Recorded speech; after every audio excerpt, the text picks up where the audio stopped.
This is the second Hcalary. This is a smaller version. To get this open, you have to take out 16 screws and lift this off. And that also means that when you're filling this up, you have the same issue. If any liquid that fuel that goes over goes down and it's inside. So what I was doing is wrap a piece of paper towel around here when you fill it, and now this cap does fit better than the other one. Oops. So you get this good and tight. You put it that tight on the other one, it just pops. It skips off, comes off. The other thing you notice that this heat output is like 3 inches instead of 4. It does have the unit. This is extendable. There's a wire inside that you can dismount this from the case, plug that wire in, and you can have that mounted outward.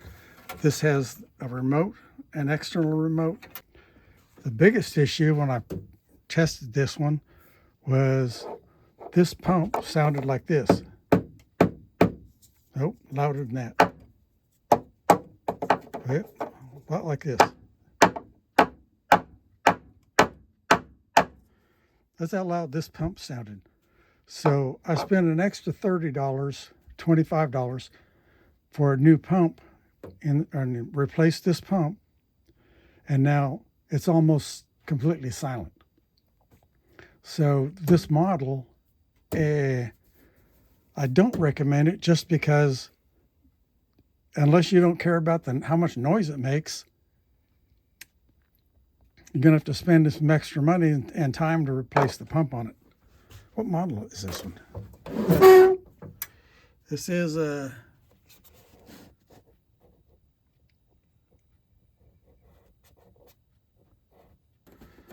other than that, I mean, it comes with all the regular stuff, you know, your power supply, exhaust thing, where exhaust.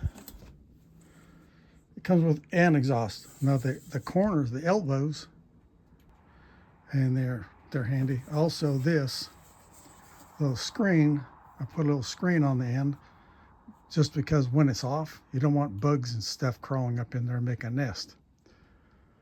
I mean, it does heat up, and it would probably heat up a small space quite well. Mostly the difference between the two is the cap on this fits tight. It's got a smaller throughput, and the pump is stupid noisy. I mean, dang, that thing is noisy. Sort of like that. This one does have, let me do this over here. This does have a fuel gauge.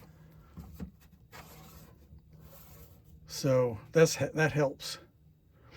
And I can actually see this one. There are some fancy controls you can do as far as elevation. You can adjust for elevation and timing. You can put it on a timer to come on and off at certain times or certain temperatures and whatever. I never bothered with any of that. So, but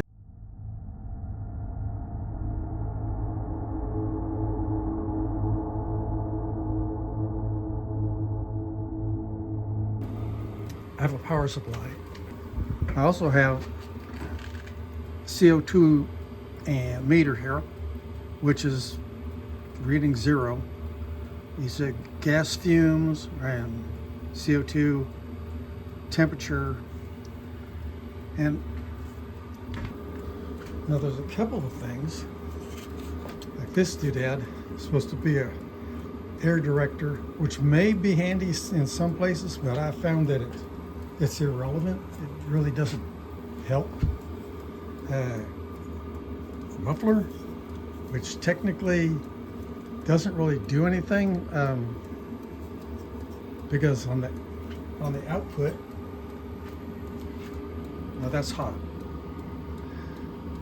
On the output, which I have a through hole thingamabob, but on the outside, it just sounds like this. It just sounds like whoosh. It's just air shooting out. It's not like an engine where it goes bam, bam, bam, bam, and you need a muffler to dampen the percussion. Here it's just air flowing out. So I don't know why you would need that. On my window, I do have insulation and a drip rail there to keep water off of it. This part gets a little bit warm. It's hot right here, it's hot. But like 5 feet away, it's just warm. Okay, so the other thing I noticed on this filter cap, you're going to get, it has to vent. And what they did was, this is the air intake is supposed to be right here. So the air intake goes in, the air intake to the combustion. To the combustion. So that doesn't make a difference. The reason I smell, there's a little bit of diesel smell every once in a while because of the cap. And as the fuel expands and you have fumes in here, as you get fumes, there's a vent, so there's just pressure. So there's no pressure inside the tank.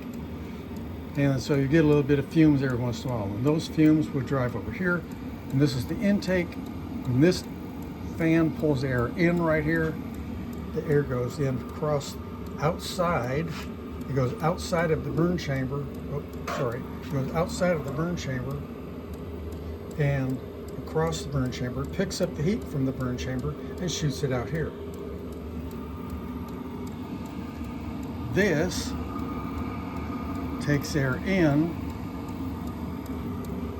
to the input that goes into the burn chamber, and then it comes out of the burn chamber right here. It goes in the burn chamber, comes out of the burn chamber, and goes outside. So all of the fumes, anything is burned, is going outside. This is just recycled air. This right here is recycled air. Air comes from here, comes out here. The same air goes right through, comes out. The combustion goes outside. Now this particular brand and this particular model, if you notice this, there's no click. A lot of them you'll hear click, click, click, click. That's the pump, fuel pump actually pumping. Which is right in here, right there. But this pump is quiet. I mean, if you listen real close, I can't hear it because the wind is going through, the air is blowing through here. There's a fan here, and the air is blowing through, and you can't even hear it. On the other one, it was noisy. On a lot of them, the pump is really noisy, like that loud or louder. Two things on this one that I'm not real thrilled about is this cap doesn't really fit properly. It's like maybe the threads are different, or the cap is a little bit, half a millimeter too big.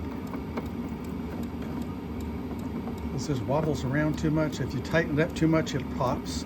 It will pop.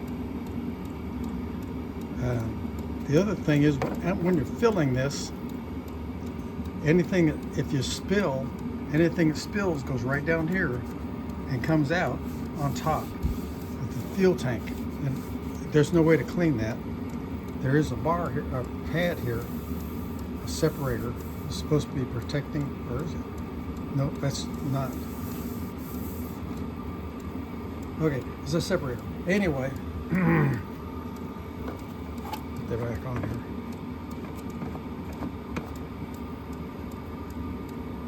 But be careful about how tight it gets.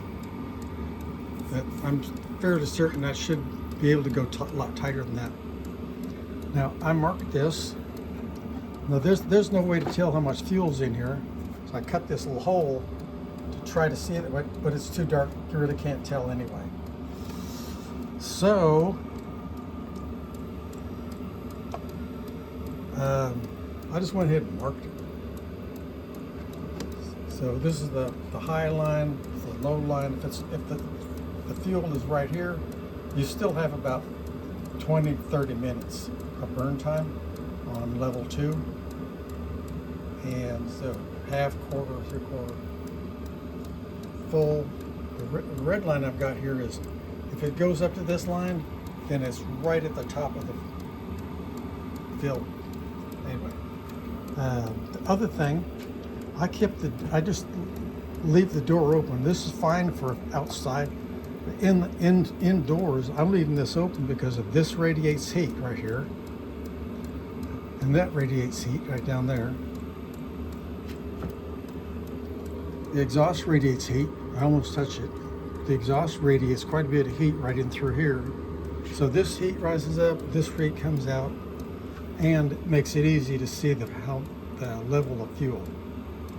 The fact that there's not a level gauge on here somewhere, which you could make one just by adjusting this cap. You'd have to have a tube with a stick with a float on the bottom, and the stick would have to be that long, so you could be able to see from here what the level is. Other than that, I mean, I've been running this for the past 3 weeks, and every night we're below 20 degrees, below 25 degrees, and let's see we have a remote. It comes with a remote. There's also an app that goes on your phone. Okay, right now we're on level 3, and I've been running it on, so you got off 1, 2, 3, 4, 5, and 10. 8, 9, 10. 8. Anyway, so 5 would be 50% heat. And I've run it on 5. I've run it up to 8 when it was down to below 10 degrees. I'll put it up on 8. And it has been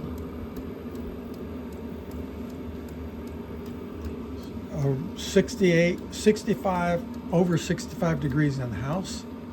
It depends on where, because there's the way the air moves through the house, where this air moves, where the cold air and hot air go up and down and move around and swirl around through the different rooms. All the doors are open. But it could be 70 degrees or 71 degrees in this room and 68 degrees on the far end.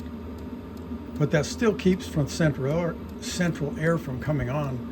So, I don't know if I'm saving money or not in electric bill. But this is a different kind of heat. The air is just warm. When the central heat comes on, it's blowing cold. Well, it feels like cold air. It's actually warm air, but it feels like cold air. So this is so weird. This is just weird. Plus, if I feel chilly, I just come in here and sit down in front of this thing for about 5 minutes. I'm hot. So anyway, that's basically this machine. There is one thing that's definitely, it says it in the instructions, and you hear that a lot. But if you turn this off, where's off? You need to mark these better. Go off. There it goes, says off. It starts, the computer inside will shut it down. Slowly shut it down. Now besides that, it also has this. Now originally this is connected to the machine, but there's the extender.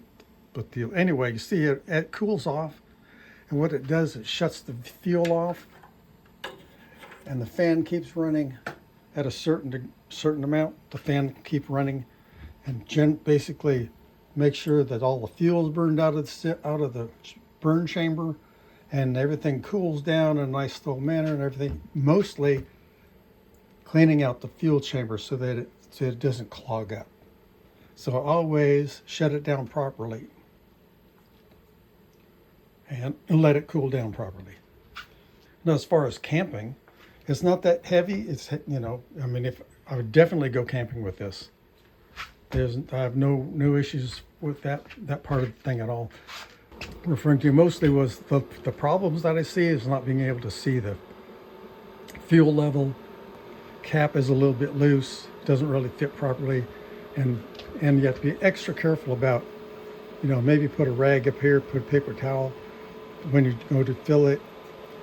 You don't want to spill anything, because if fuel gets up in here, there's no way to clean that out, no way to dry that up. It becomes a fire hazard, you know, fuel gets down here, it gets hot enough. Although, to actually ignite, it would have to actually hit the exhaust pipe down here. The baking tray is warm. I mean, it's warm right here, as would you expect, right next to the exhaust. And that's another thing you want to be very careful about, routing the exhaust away from anything that might be flammable, but also it needs to be downhill, because there'll be constant condensation will tend to come into the exhaust, and so you want that to run downhill. The water runs out, not puddle up inside. I only had one problem. It shut off once, just randomly shut off, and I think on the outside it just comes straight out. I put a 90. I thought maybe the wind came in and blew really hard and caused a flame out. So what I did is I put a 90-degree angle on the outside. It hangs down just more or less straight down, and I hadn't had a problem since. And like I said, that was the second day, and this is like 21 days later. So